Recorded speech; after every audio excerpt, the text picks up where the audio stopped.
Welcome back to the channel, everybody. Let's just get into it. We're talking about Maul Shadow Lord episodes 5 and 6. It's Monday. We've got another couple episodes released. They're doing 2 at a time. We've got 4 episodes left after this, and we'll see. I don't know. It feels like we're back into Clone Wars territory, back into the good animated Star Wars, the good Clone Wars stuff, the best arcs, the juicy stuff, the stuff that's going to make people talk about the plot online here in YouTube or Twitter or wherever you're getting your Star Wars news and discussions. It feels like Clone Wars Season 7. Feels like that, which also kind of had a big Maul arc in that season too. But point is, it feels like we're kind of getting back to the good stuff, which for me is very refreshing because I love Star Wars. I really like a lot of the animated stuff, not everything, but it feels like we're back to that formula that really works because the last few Star Wars shows, as you know, were not very good at all. So we're in a good place. So basically, I'm going to be talking about episodes 5 and 6 here, sort of some of the things that are happening. I'm going to be vague as possible. There's not really any spoilers these episodes, and I'm not going to give any. Mainly because we're still building towards something. We're definitely on a roller coaster up till we get to the climax, probably in the next couple episodes, and then our conclusion for the end of season 1. But just sort of going over the episodes, some things I really liked about it, and then towards the end of the video, I'm going to be talking about again, sort of more in-depth issues of what's going on with Star Wars and where I'm at as a fan. So in the last episode, there was a little bit of a showdown at Maul's hideout, and the secret's out. The Empire knows that Maul is still alive. He survived the Great Jedi Purge, or I guess in his case, a Sith Purge or Sith Acolyte Purge. Basically, Maul's still alive after the events of Order 66, and he is absolutely a threat to the Empire, so he would absolutely be considered a high priority target, high HVT, high value target, or someone who needs to be arrested and brought to justice immediately because he is absolutely more of a threat to the Empire, or at least to anybody in the Empire, more than any of the escaped Jedis, by far, in my opinion. So they know about it. The Empire's here now in Jarrex, and something I thought was kind of cool is that we got a full confirmation of when this takes place. I was a little unaware of when it was happening. This is like right after Order 66, maybe like a year or two, 5 years max at most. Someone who's more sweatier and more nerdier than me about the lore would have to tell me. But they're still using the LAAT gunship, the Republic gunships that we're also fond of. I'm actually a big fond of those. I think they look great. I think it's one of the best designs, ship designs in Star Wars. Very cool. But we're also using the proto stormtrooper outfits, the prototype stormtrooper armor that we saw. I think it was in Bad Batch was the first time we saw that. So sort of a confirmation for me that this is when this takes place. This is right after, and it sort of gives me a little more insight into what Maul's thinking and what the galaxy is thinking. It's still fresh. It's still new. It's the Empire. People are still like, hey, it's the Empire. It's not all bad. It's, hey, the war's over kind of thing. So a lot of political soup happening, if that makes sense. There's a lot of different a lot of different ideas about how the galaxy is at the moment, and I think that's very interesting because I really enjoy politics in Star Wars, and that includes Phantom Menace, by the way. I think the trade thing makes sense. A lot of people shit on it for that, but I like it. I like Phantom Menace. I'm not afraid to say it. I like the movie. I like it. And part of that political soup, or all those political and sort of opinions in the galaxy, and all the things that are happening right now, you know, Devin at first really saw Maul as the arch enemy of the Jedi, and she does have a point. Maul was a Sith apprentice for a time of his life, and he is an evildoer. He is someone who practices the dark side of the Force. But Maul's take on the galaxy and sort of the political foundation of what the galaxy's become, he's kind of got a point. He might be a bad guy and he might be wrong about a lot of things, but he absolutely has a point.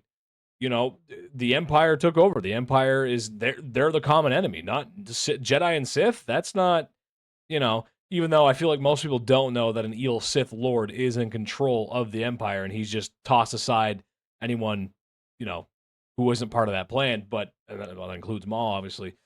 But there's something to that, and then we see in episode 5 that Devin's getting a little more like, oh, yeah, bro's got a point, actually. Bro's kind of cooking with that. Okay, hold on to that. She's not fully convinced yet, and I think she's going to need more convincing, but I think we are leaning into Darth Talon territory. I think she is going to eventually become the apprentice of Darth Maul, sort of maybe his final apprentice, maybe his best apprentice. I don't know. I really like Devin. I think she's a cool character. She has a little bit of piloting skills too. In episode 6, we saw that she takes control of one of the gunships, which felt nice. It felt like a nice action sequence to be like, hey, they were stranded. She has the Force. She's a Jedi. She can do things. She hijacks the gunship mid fight, which I thought was pretty cool, and she can fly. She's not great at flying, but she can still fly. So I thought that was kind of interesting. Sort of perhaps maybe giving a little more background to her. We also got to see more of this detective character that I've forgotten his name already. That's, oh my god, how could I do that? But anyway, the voice actor for him is doing a great job. I really like his character. This is really different for Star Wars to sort of have a character like this. He's borderline deadbeat dad. Borderline, he's close. He is trying, but he's teetering on that edge of like, he's trying to be there for his son. He was there for that sport ball game that he was showing up for, but then he had to leave because of the case. He's more dedicated to the work and the cases than he is his own family, and that's evident with him being divorced from the wife, who actually works for the Empire, which is kind of an interesting divide there. And while we found out that he is certainly no fan of the Empire, he's not like, "Hey, go Empire! Yes, I love them. Let's go dictatorship." Yeah, he certainly isn't going to just roll over and just fight them for no reason. But his hand gets forced here, and in episode 6, I think it was, or it could be at 5. But his hand gets forced when the Jedi end up coming to him. They're fugitives. He gets caught by a new character who I believe is called Merrick. And that's what the subtitles said. I don't know if anyone said the name yet in the show, but an Inquisitor. An Inquisitor is looking for Maul. The Inquisitor, and now comes across a couple of Jedi, so he's going to catch himself a big prize if he can, which we know Maul lives, so probably not. But now, unfortunately, this detective character is way too deep into this Sith Jedi plot that he really just wanted to, sort of mop up crime in a city, and now he's going to deal with this, which is quite a lot. So he's on the run now. He's a wanted fugitive, and we're going to see how how he interacts with the wife later, because there's something that happens in the end where he kind of gets saved, and I think the wife behind the scenes had something to do with that. We'll see if I'm right. That's my prediction. And we see him go back to that casino on the planet where he met that lady before. I can't remember her name either. But they clearly have some sort of history in the past. He was saying she was a bounty hunter, and she saved my skin, I saved hers. It also feels like perhaps there's a little bit of romantic history between them as two. There was a little bit of sexual tension. I don't know if I was the one just feeling that. I don't know, but to me, that's what it kind of felt like. Sort of like a femme fatale character. They're kind of leaning a little bit into the noir theming here a little bit, which I really like. I love noir. That's one of my favorite genres. And especially because I just finished playing Mouse PI for Hire, which you haven't played that game, definitely go play it. It's a lot of fun. I'm going to be making a video on that in a couple days. It'll be the next video I upload. But pretty topical right now. Loving the noir stuff. It's new for Star Wars. Kind of wish they lean a little more into that, but I really like his character. I think he's really interesting, and I'm excited to see where all these characters go. Besides Maul, because I know what happens to him. And of course, as I sort of mentioned in that last little rant there, we got a new Inquisitor, Merrick. I don't know what Inquisitor number this one is. The 5th brother, 6th brother, 7th brother. Who knows? 7, 8, 9. At this point, I don't know. I'm not a huge fan of the Inquisitors. I get it. I totally get it. I think it makes kind of sense for the Empire to do that instead of Darth Vader having an apprentice, because I doubt Palpatine would ever allow that, unless of course it would be the son of Skywalker, which they will eventually come to find out. But it just kind of feels like they're a dime a dozen, and they're just kind of, I mean, that is the point. They're expendable. They don't think they are, but they're expendable. They're going to use these people to hunt down the last of the Jedi Order, which it kind of makes sense. It makes Darth Vader's job easier, because that's, technically speaking, before the Inquisitors, that's really what Darth Vader's job was. In the comics, the video games, the expanded universe, that's kind of what Vader was. He's the Emperor's fist. It's like, oh, we found there's a Jedi hiding on this planet. Vader, go get him. And Vader most likely dealt with it because it's Darth Vader. But we did see in the very end this Inquisitor talk to someone on the holo projector. We don't know who it was. And that's a big question. Who was he talking to? Was this Inquisitor reporting to the Grand Inquisitor, which makes sense, kind of a default answer. Was it Vader? Was it Palpatine himself? Is Palpatine not busy enough to answer that kind of call? Would Vader be dealing with that? I don't know. If it is Vader, are we going to get a Vader versus Maul fight?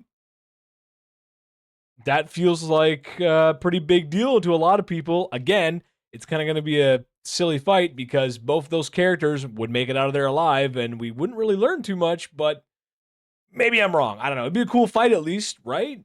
And that brings me to my last point of the video. I'm really enjoying this show. I think it's a really great show, and I wish we were getting more of a season one. This is going to be 10 episodes long. I'm probably going to have to wait 2 years for a season two, which I hope not. I hope season two comes sooner than that because it'll suffer from really what a lot of shows on streaming services suffer from right now is waiting for the next season. I'm really excited for Fallout season 3, but I gotta wait till the end of the year, or maybe longer. Who knows? I think filming starts this May. It starts soon.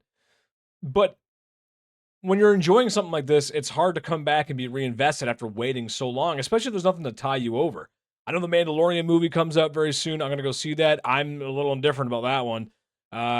So we'll see. But this is really solid. This is good Star Wars. This is fun Star Wars.